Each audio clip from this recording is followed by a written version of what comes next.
Hey guys, what's up? We're going to go over the viewport in Unreal Engine, teach you how to move around. It's very simple, but it's very important. So I'd highly recommend that you get comfortable with at least one or two of these movement mechanisms. It's going to save you a lot of time. Right, so here we are in Unreal Engine, default project. This is the viewport here. It's right in the center.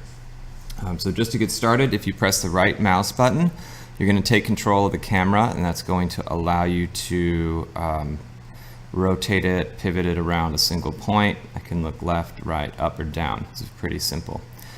By the same token, while I'm holding the right mouse button, if I press W, I'll move forward, S, I'll move back, A, I'll move to the left, and D, I'll move to the right.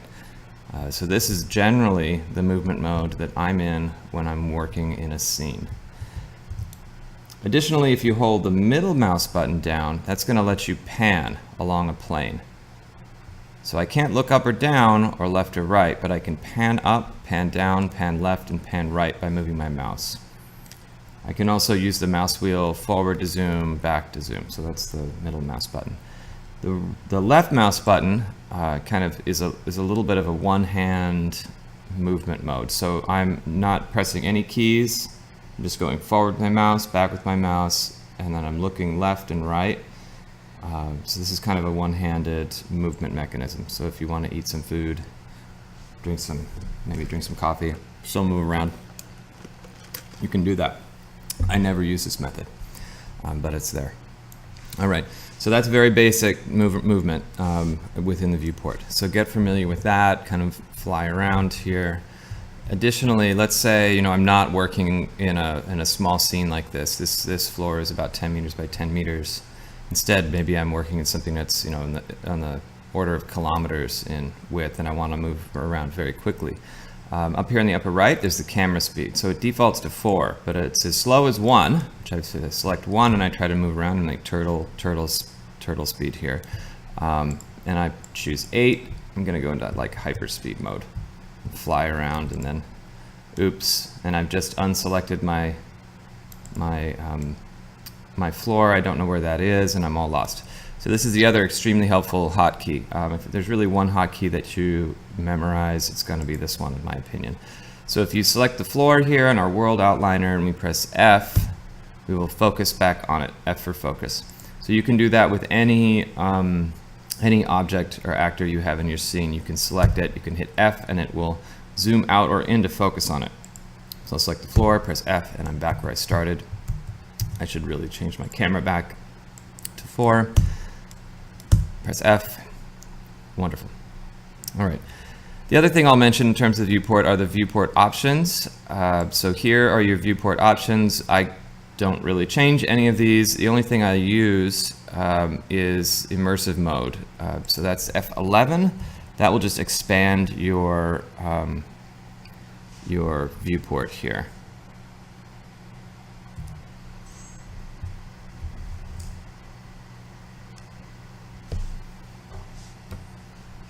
F11.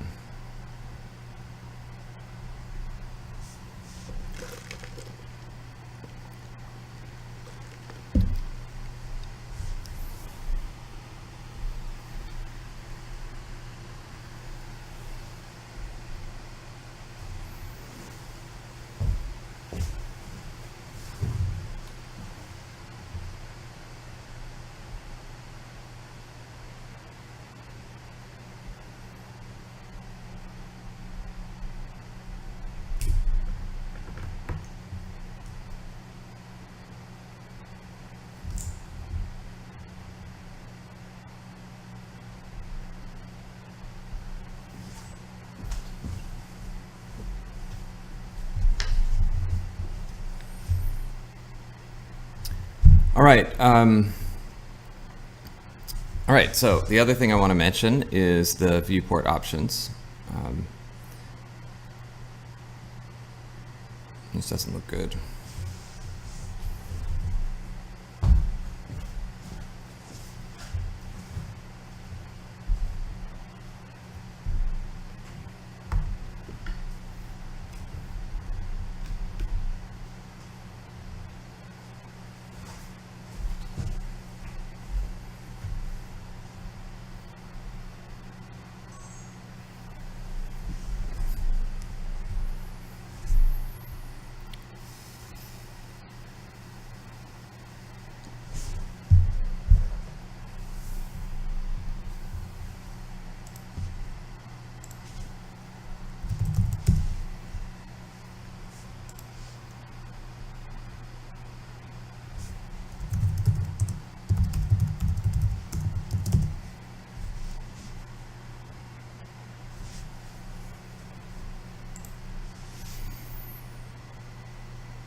All right, the last thing I want to talk about are the viewport options up here in the upper left-hand corner. If you select that, you'll get a few options here. For example, are you rendering it in real time? Are you showing your statistics in the viewport? The only thing I really use here is the immersive mode, which is F11. So if I have my viewport selected and I hit F11, it's going to expand it out and make it full screen. So that's actually quite useful when you're moving around and you want to be able to see a single viewport. Next up are the view modes, and you'll by default be in perspective, although it can be actually quite helpful when you're placing objects and moving around a scene, or you need to get a certain type of viewport, to use the orthographic views.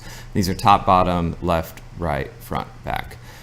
And this turns your camera into an orthographic camera, meaning no perspective, and you're able to see a wireframe here, wireframe view by default of your scene. So here we are looking down at the floor. Now our mouse buttons will change their function when you're in the orthographic views. For example, the right mouse button no longer moves the camera, it pans. So you're essentially grabbing this grid here and moving it left, right, up, and down. The middle mouse button, when you hold that down, actually allows you to measure something. So we can measure along here. It's actually 1,000, right? Great. That's the middle mouse button. Scrolling the mouse wheel down zooms, and back will zoom the other way. The left mouse button selects, so that's your box select tool. And really you only need to select just a little bit of a particular object in the scene and it will select the whole thing. So this is very useful if you want to select many objects at once. For example, we're in the left view, we zoom in with our middle mouse button, we pan a little bit with our right by holding that, and we can select multiple objects, the player start here and the floor. So that's actually useful, quite useful.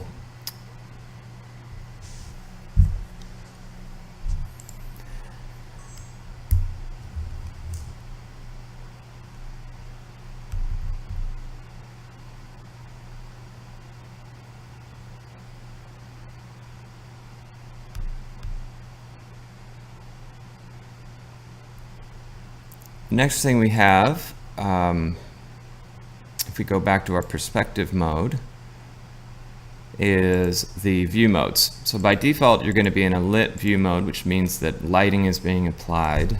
In this case, we have a light source here with a certain intensity. And notice here in the details panel, I've just brought the intensity of that light to 0, and we no longer see any of the details on the floor here. So I can select this light source again, and bring intensity up to 4, let's say 40, right. So you get the picture. So this is actually showing it in a lit mode. Unlit mode, lighting will not be applied. So we put 50 or we put 0, doesn't matter, it's still going to show it. So this is helpful when you're working in a very dark scene, or you just want to be able to block out a level without any kind of thought towards the lighting that's going on.